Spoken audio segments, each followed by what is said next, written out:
Okay, boleh dengar suara saya tak? Boleh, Boleh, sir. Boleh, sir. Okay, minta tolong remind kawan-kawan awak tu, ramai lagi yang sign in personal Gmail. Saya tak nak guna suruh gunakan darima, saya reject ya. Okay, so kita start. Okay, Assalamualaikum and very good morning. Okay, so for today's session, we're going to learn new chapter, which is chapter 2, atomic structure. Okay, atomic structure ni, this chapter also involve quite a lot of calculation and memorizing formula lah. So ada few formulas that you need to remember untuk buat calculation tu. Tapi calculation dia senang je, awak masukkan dalam formula je. Okay. So the learning outcome for today's lesson is the first one, you need to be able to describe Bohr atomic model. Okay, to explain the existence of energy level in an atom. Okay, the third one is to calculate the energy of an electron by using Rydberg formula. Okay, and then calculate energy changes, calculate photon, and also perform calculation involving Rydberg equation of wavelength. Sorry. So ada 4 formula yang awak kena tahulah. By the end of this lesson, yang awak kena tahu macam mana nak guna dia. Yang awak kena faham. Sorry. Okay. So we start with Bohr atomic model. Okay, Bohr atomic model is most common model yang awak gunakan waktu sekolah dulu.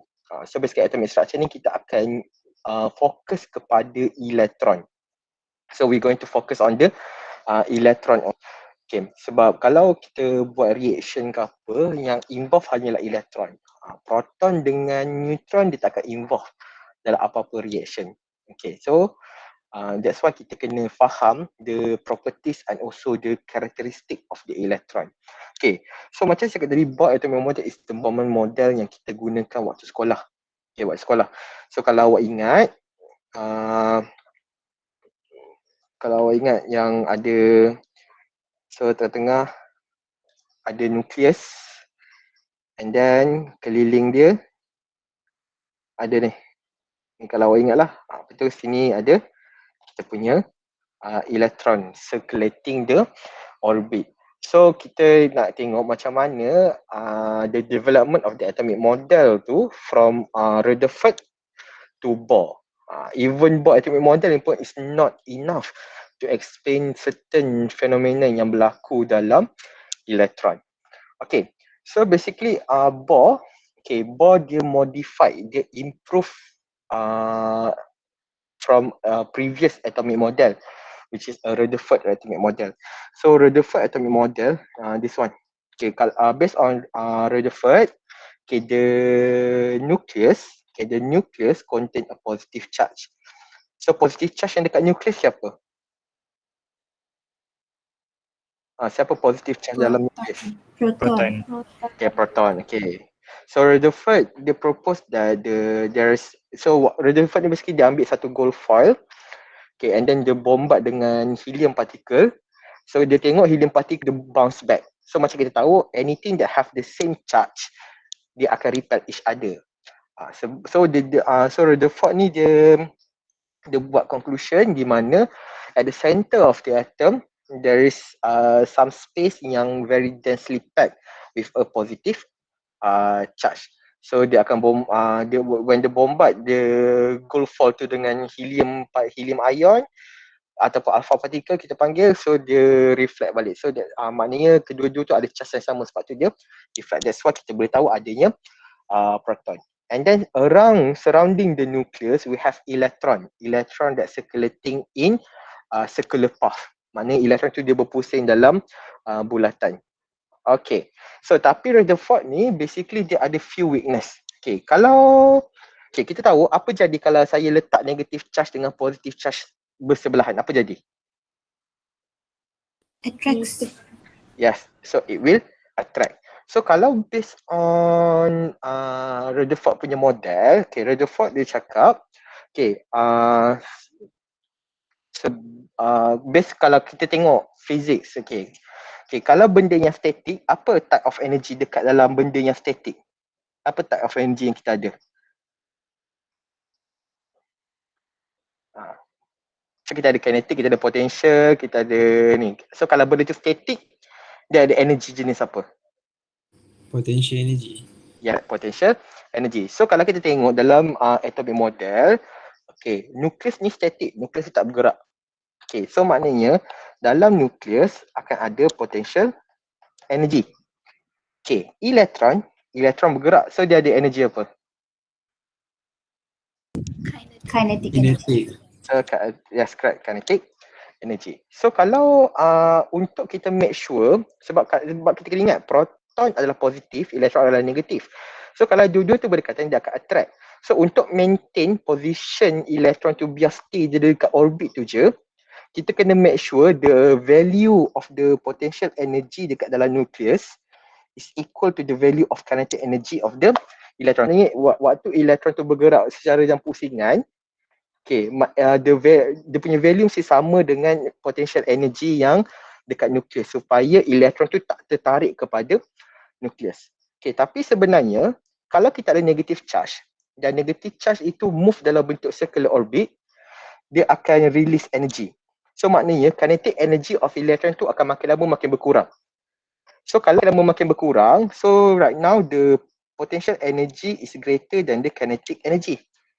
So maknanya dia makin lama kalau kita guna Rutherford model, makin lama the electron tu akan attracted ke nucleus, at one point the atom will collapse.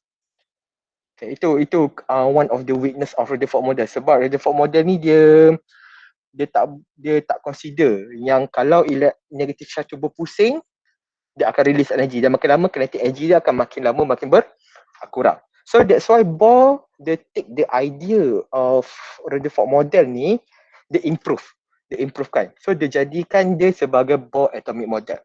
So in Bohr atomic model, dia assume, okay, ataupun dia propose yang elektron dia akan berpusing in a circular orbit dan waktu dia berpusing, dia tak akan release energy.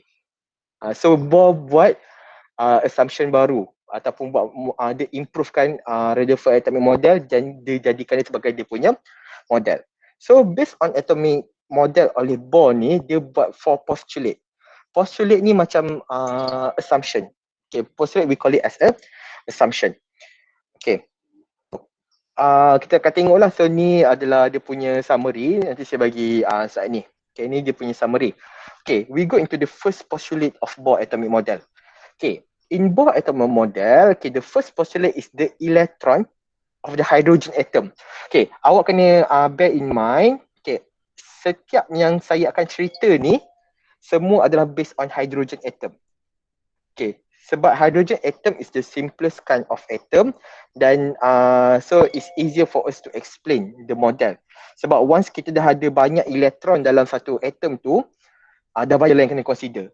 Tapi the hydrogen atom ni is enough lah to provide you a basic concept on how the behavior of the electron. Okay, boleh ni? Boleh, Okay. sir. Boleh sir. Yeah. Okay. So the first postulate Bohr ni post that the electron is moved around the circular orbit around the nucleus. So macam planet rotating the sun. Yang ni awak memang dah familiar lah dengan konsep ni. Yang elektron tu akan berpusing. So ni ada nucleus, elektron tu akan berpusing. Okay, waktu dia berpusing, beza dia dengan Rutherford, Bohr ni assume when the electron is moving in circular path, it does not radiate or absorb energy. Maknanya value of kinetic energy dia maintain the same. Okay, boleh ni? Boleh. Boleh, sir. Boleh Okay. Boleh, sir. Okay. So, the second postulate, okay, Bohr proposed that the energy of a hydrogen electron is quantized. Okay, quantized ni maknanya dia ada specific amount of energy. Okay. So, and the energy of the electron based on the Bohr atomic model is depend on where the electron is located at. Okay, so contohnya, maknanya kalau elektron tu, okay, so if the electron is located at n equals to 1, n ni, okay, ni n ni kita panggil dia sebagai orbit. N ni kita panggil dia sebagai orbit. Ataupun kita panggil dia sebagai energy level. N ni. ataupun nak nama yang penuh dia adalah principal quantum number. Nama penuh dia. Yang ini kita akan belajar waktu hari Khamis nanti. So, N ni dia nama dia orbit ataupun energy level ataupun principal quantum number. Okay. So, macam saya kata tadi, the energy of the each electron dalam hydrogen atom is quantas. Quantas maknanya dia ada specific amount of energy. So, for example, if the electron is located N equals to 1, dia mesti ada energy dia. Dan the value of energy at N equals to 1 and N equals to 2, dia takkan sama. Okay, boleh ni dengan konsep kuantas tu? Boleh. Okay. Boleh Boleh. Okay, so makin rendah value net N tu, maknanya makin dekat dengan nukleus. So N equals to 1 is the lowest possible energy level that the electron can have. Dan energy level yang tinggi adalah dekat N equals to infinity. Sebab sekarang ni, even sampai sekarang kita masih tak boleh define ada berapa banyak energy level sebenarnya. So that's why kita assume the highest energy level is N equals to infinity. And the lowest energy level is N equals to 1. So N equals to 1, so lagi rendah value N tu, lagi dekat dia dengan nukleus dan lagi stable dia. Okay, boleh ni? Boleh, sir. Sebab ni maybe konsep baru untuk awak. So kalau saya laju cakap Okay. So macam saya cakap tadi, energy of the electron based on Bohr atomic model is quantized. That means each electron dia akan ada energy dia yang tersendiri dan very specific, depends on the value of N. So, and the energy is given by this formula. Okay, formula ni awak kena hafal sebab dia tak diberi dalam soalan. Dia tak diberi dalam exam. Awak kena hafal. So, energy at the particular energy level, so En is equal to negative RH. Okay, RH we call it as a Rydberg constant. So a Rydberg constant, the value is this. Okay, multiplied by 1 over n square. So sebenarnya the actual formula dia adalah En is equal to RH Z over n square. Tapi Z ni adalah proton number. Okay, proton number untuk hidrogen berapa? Satu. That's why lah kita letak 1. Sebab kita sekarang awak kena ingat, awak kena bear in mind right now we only talk about hydrogen atom sahaja. Okay, kenapa negatif? Okay, kenapa negatif? Sebab energy of each electron kita assume dia sebagai nama. Contohnya, kalau saya ada meja, okay, ni meja saya ada buku. Okay, berapa potential energy buku ni waktu dia stay atas berapa? Ikut mass dia. Ikut mass dia. Okay, tapi kalau benda rest?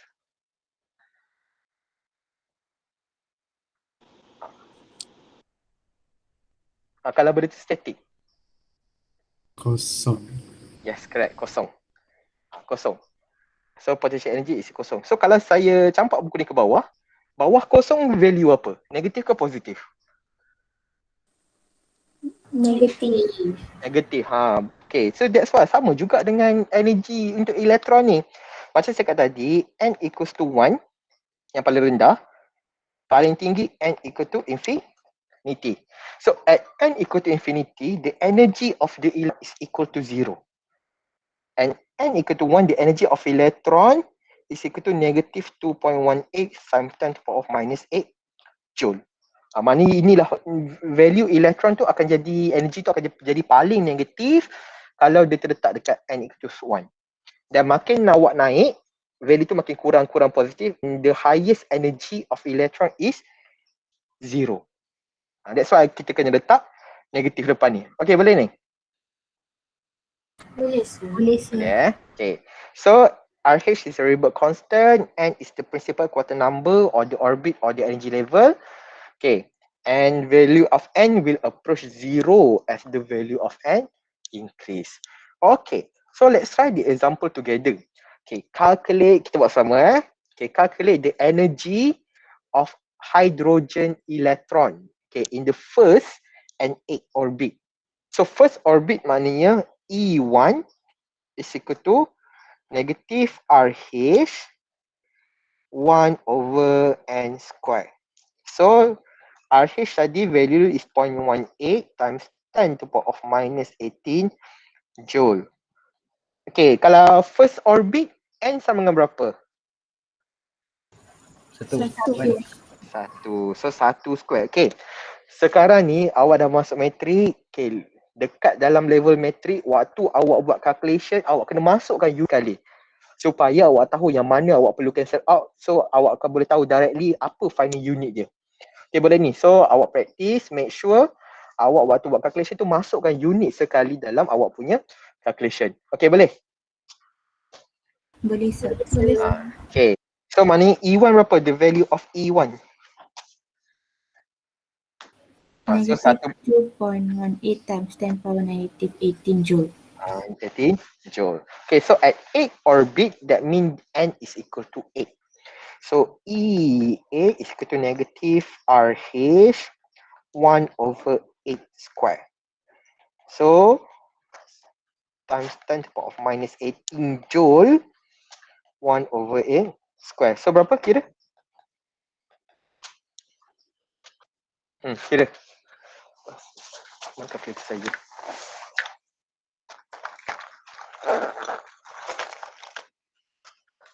Negative 3.41 times 10 power negative 20 joule.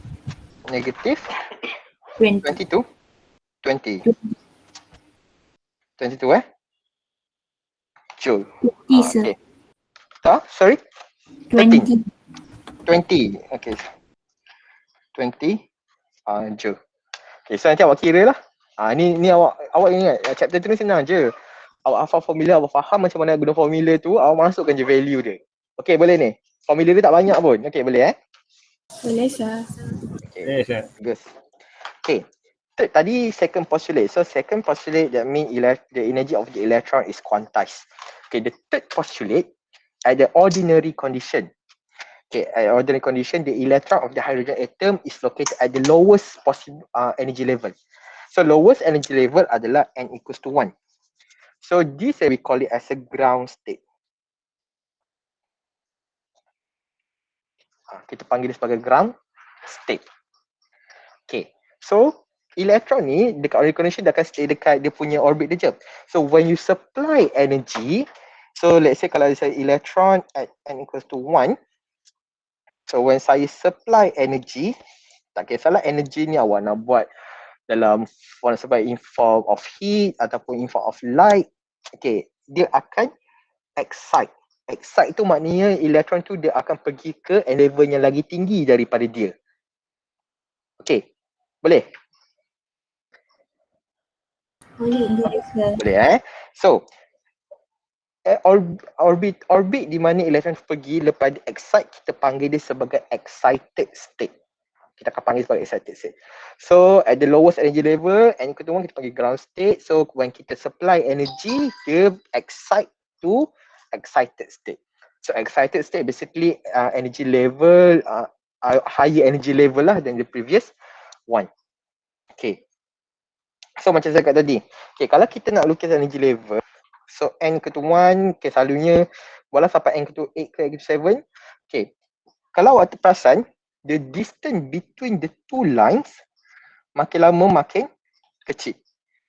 So kalau awak tengok, the distance between the two energy level is become smaller as the value of N increase. Waktu kalau awak nak lukis energy level pun awak buat macam ni. So the distance between the each energy level will reduce as the N increase. Okay, reason dia sebab makin tinggi value of N tu, awak ingat the value is starting to approach to 0. So maknanya the distance ataupun the difference in term of the energy will decrease. So as N increase, delta E also will be decreased. That's why the distance between the two line will also become decreased, become smaller. Okay, boleh? Boleh sir. Boleh. So nanti awak nak lukis ni, awak kena label lah energy ataupun potential energy dan kita punya N. So macam saya cakap tadi, third postulate, dia cakap so ada electron at ground state, supply energy dia akan excite to excited state. And for this case, kalau contoh ini excited state dia adalah n equal to 5 lah. Okay. For the fourth postulate, so whenever electron located at excited state, the electron is now become unstable. So the electron is now become unstable. So kalau dia unstable, dia akan fall back to lower energy level. Lower energy level tu tak semestinya n equals to 1 tau. So anything lower than dia punya excited state. So contohnya kalau asal dia 1, dia excite pergi 3. So ini kita panggil excited state.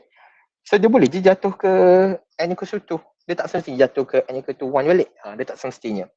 So buat ingat. So kita postulate electron at ground state is excited to excited state. False. When at excited state, the electron becomes stable, so it will fall back to a lower energy level. So kalau kita tadi nak excitekan electron, kita absorb energy. So kalau electron tu fall back, dia absorb or release? Release. Release. So when the electron falls back from the excited state, it will release energy. So the energy released is in the form of photon. Photon is a particle of light. And a photon, dia mesti ada dia punya wavelength dan dia punya ada frequency. Dia mesti ada dia punya frequency. Okay. So, macam saya cakap tadi, kalau electron tu ada dekat sini. So, first kali kita excitekan dia kepada sini. Ni kita panggil n equal to 4 lah. So, nanti dia boleh, sebab excited state dia unstable, dia boleh jatuh balik. So, nak excitekan electron, kita perlu absorb energy. Nak remove when the electron back, it will release energy. So, energy different tau, awak boleh kira sebenarnya. Awak boleh kira directly. Kalau dia absorb energy, the value of the delta E, so maknanya kalau kita excitekan electron from lower energy level to higher energy level, the value of delta E must be positive. So when we release, when the energy is released, so that means when the electron coming from the higher energy level to lower energy level, so the delta E must be negative. So nanti kalau awak kira delta E, kalau awak dapat value of delta E tu negatif, so maknanya itu energy release. Kalau awak dapat value tu positif, maknanya itu adalah energy absorb. Okay, boleh ni? Boleh sir. Boleh sir. Yeah. Okay. So basically, we know that, so tadi kita dah tahu electron tu boleh pergi ke atas, pergi turun bawah balik. So kita boleh kira dia punya change of energy. So the delta E is equal to is equal to energy final, mana energy at the final tu minus energy initial. Okay, so that's why saya kata tadi, kalau kita absorb dia akan jadi positif, kalau dia awak release awak akan dapat negatif. So ini dia punya formula. Dia basically the derivation from the previous formula je sebenarnya. So delta E is RH 1 over N initial square. Dia 1 over N initial tolak 1 over N final square. Dia bukan final tolak initial. Dia yang ini kalau sebab awak tahu awak buat derivation tu nanti, kita positifkan dia punya equation tu, kita akan dapat RH multiply by 1 over N initial square minus 1 over N final square. Where the RH is still 2.18 times 10 to the power of minus 18 joule. Alright. Okay. So macam saya cakap tadi, okay, when the energy is released, so waktu electron tu jatuh balik, so energy tu release akan in the form of photon. Dan photon itu mesti ada wavelength dan juga frequency. So the relationship between the photon of energy and its frequency is given by this formula. So delta E is equal to H nu. Ini bukan V tau. Ini bukan V. Dia macam V, dia ada melentik sikit. Ini macam burung pula. Dia macam melentik sikit macam tu. Ini kita panggil dia sebagai nu. Nu is a symbol for frequency. Okay, symbol for frequency. So H is, we call it as a Planck constant. H we call it as a Planck constant, and the Planck constant, the value is this. The value of Planck constant. Okay. Unit for frequency apa? Unit for frequency. Hertz. Hertz. Hertz or? Lagi satu? Hertz tau, bukan H tu. Hertz. Dia tahu apa? S lagi satu. So per second. So unit of nu is either hertz or per second. Okay. And then kita boleh derive. So kita boleh derive sebenarnya. Okay. So kita tahu C equal to C ni kita panggil dia sebagai speed of light. Speed of light at the vacuum. Okay, dalam vacuum, speed of light adalah 3 times 10 to the power of 8 meter per second.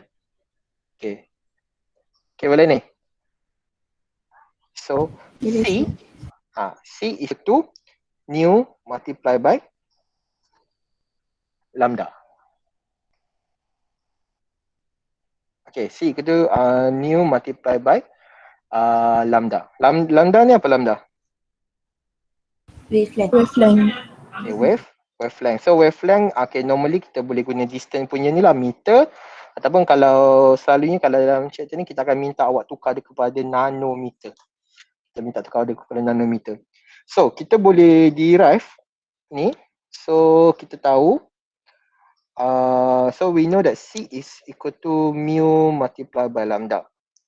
Okay, so mu is equal to C over lambda. Okay, so kita masukkan dalam formula ni, kita boleh dapat satu lagi formula baru, delta E is equal to H C over lambda. Okay, ini formula baru untuk energi. Awak boleh guna ini juga. Ini juga awak boleh guna. Ataupun, okay, awak boleh guna, so kita tahu delta E sama dengan delta E. So, dua formula sama. So, H C over lambda is equal to H mu. So, kita boleh potong. So, that's why kita boleh dapat yang ini. Okay, boleh? Ada soalan? Boleh sir. Boleh sir. Okay. So, kalau dia minta wave number, okay, wave number sama dengan 1 over lambda. Wave number. So, wave number unit dia adalah per meter ataupun per nanometer lah. Okay. So, awak boleh ni. So, awak kena tahu formula tadi. So, awak kena tahu delta E equal to H mu ataupun delta E equal to H C over lambda. Dan the formula for wave number is 1 over lambda.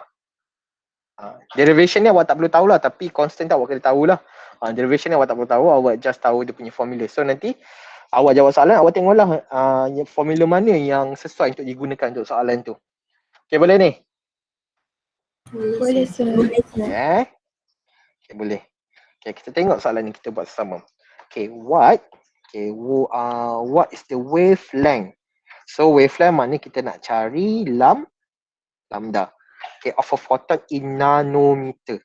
So what is wavelength of photon in nanometer? The frequency emitted during a transition from n is equal to 5 to n equal to 2. Okay, kalau awak tengok n final dia berapa?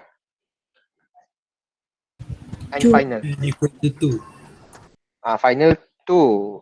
Initial adalah 5. 5. Okay. So what is the wavelength of a photon? Okay, kita tengok saya tulis balik formula yang kita dah belajar. Okay, formula for energy is this one. 1 over n square. So where RH is equal to 2.18 times 10 to the power of minus 18 joule. Okay, for delta E is equal to RH 1 over n initial square minus 1 over n final square. RH dia samalah. So 1 over lambda is equal to RH 1 over n1 square. Dia ada beza sikit, 1 over n2 square, where the value of n1 must less than value of n2. Okay, itu beza dia. Beza dia delta E dengan 1 over lambda, formula dia beza dekat situ. Initial final 1 and 2. So 1 and 2 ni dia bukan bergantung dia transition daripada mana ke mana. Awak tengok kalau value N1 tu mesti lagi rendah daripada value N2.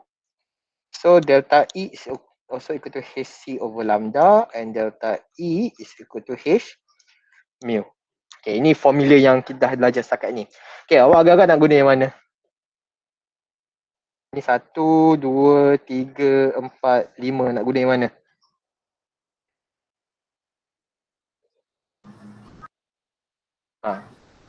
Tiga. 3, yes correct. Betul, kita boleh guna 3. Awak nak guna yang 2 boleh. Sebenarnya kalau nak guna yang 2, lepas tu awak kena guna yang 4. Awak kena buat beberapa benda lah. Boleh je kalau nak cari wavelength guna yang ketiga. Okay, so tahu so 1 over lambda is equal to RH. Okay, N1 kita berapa? 2 ke 5 N1? 2. 2 sebab awak ingat kalau guna yang 1 over lambda and the value of N1 must less than N2. So 2 square minus 1 over 5 square. Tapi awak ingat value RH untuk 1 over lambda value dia berbeza. Dia bukan 2.18 ni. So kalau awak tengok value dia adalah mana tadi? Kalau tengok value dia adalah 1097. Kalau awak guna delta E, value RH awak ini. Kalau awak guna 1 over lambda, value RH awak adalah ini. Tengok dia punya unit. So, dalam nota saya ada kan constant tu kan? Ada. So, multiply 7 per meter. Okay, per meter. Okay, 1 over 4 minus 1 over 25. Berapa 1 over lambda? Kira.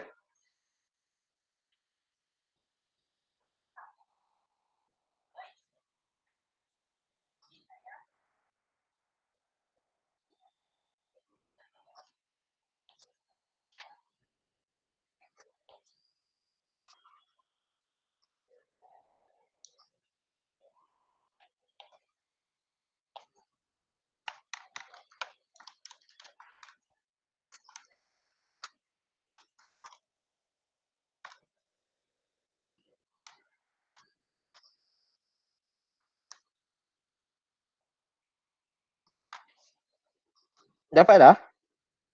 Okay, so 200 2 million. Okay. 2303700 unit. Unit dia apa? Negative 1. Okay, correct. M negative 1. That's why saya cakap waktu awak buat calculation tu, awak masukkan unit terus. Supaya awak tahu unit dia apa. Okay. Ini adalah wave number kan? Sebab 1 over lambda adalah wave number. Okay. So, kita nak jadikan lambda mana 1 divided by 2303700. So, awak akan dapat lambda awak adalah 4.3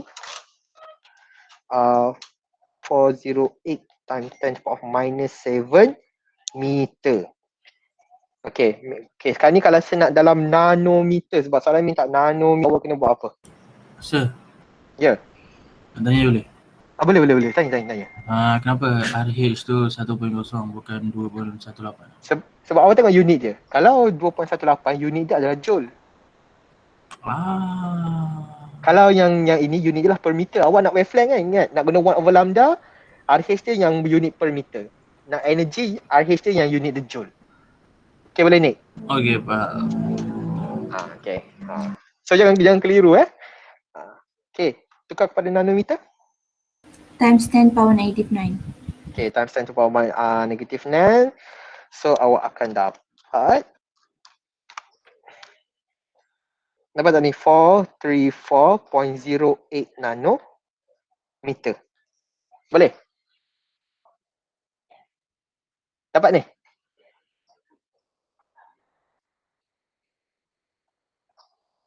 Okay. Nak cari frekuensi, kita nak guna formula yang mana? Nak cari frekuensi.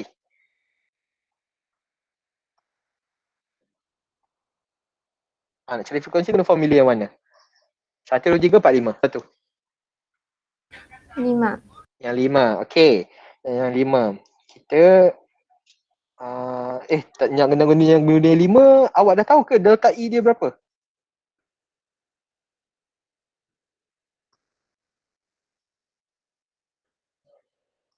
Belum, saya tak tahu lagi. So kena cari delta E dululah. Delta E tu boleh cari dari guna formula apa?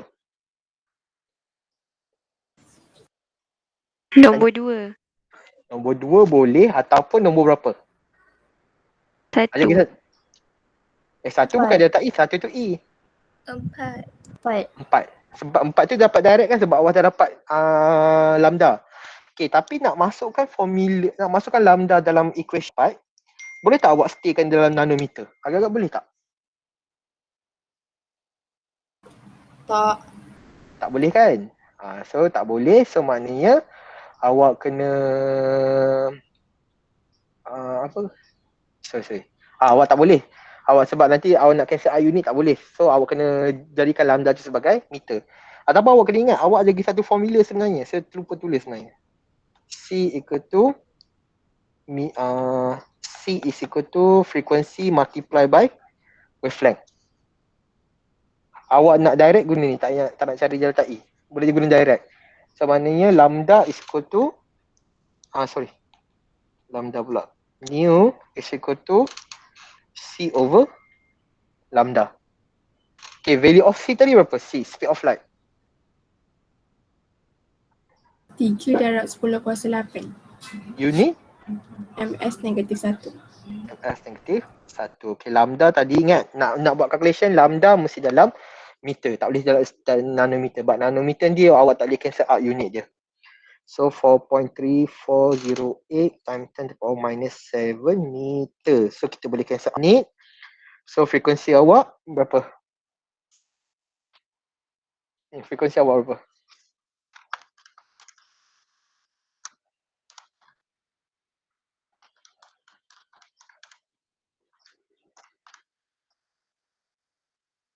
.9 darab 10 kuasa 14. Unit? Hertz ataupun S negatif 1. For this case, it's S negative 1 lah sebab kita cancel out unit. Yang tinggal hanyalah S negatif 1. So basically ada 6 lah sebenarnya yang awak kena tahu ni. Basically ada 6 formula. Dan nanti awak buat soalan, awak tengok yang mana awak boleh dapat direct. Cuma revert tu je, revert constant je yang keliru. Kalau cari energy guna 2.18, nak cari wavelength guna yang ini. Okay, boleh ni? Ada soalan tak setakat ni? Semua okey? Okay, kalau okey. Okay, kalau okey tak apa. Nanti maybe kejap lagi saya akan upload tutorial question, nanti awak try. So for our next lesson, okay, kita akan belajar tentang emission spectrum. So with continuous and also line spectrum and also the weakness of Bohr atomic model. Ni kalau awak nak senang, awak asingkan terus formula ni. Buat dalam satu kertas. So nanti awak nak buat tutorial soalan nanti awak senang, boleh refer terus. Tak perlu nak silap-silap notes. Okay, so kalau okay kita ada tak ada persoalan betul Let report okey, let report. Okay. Okay, sir. Yes, sir.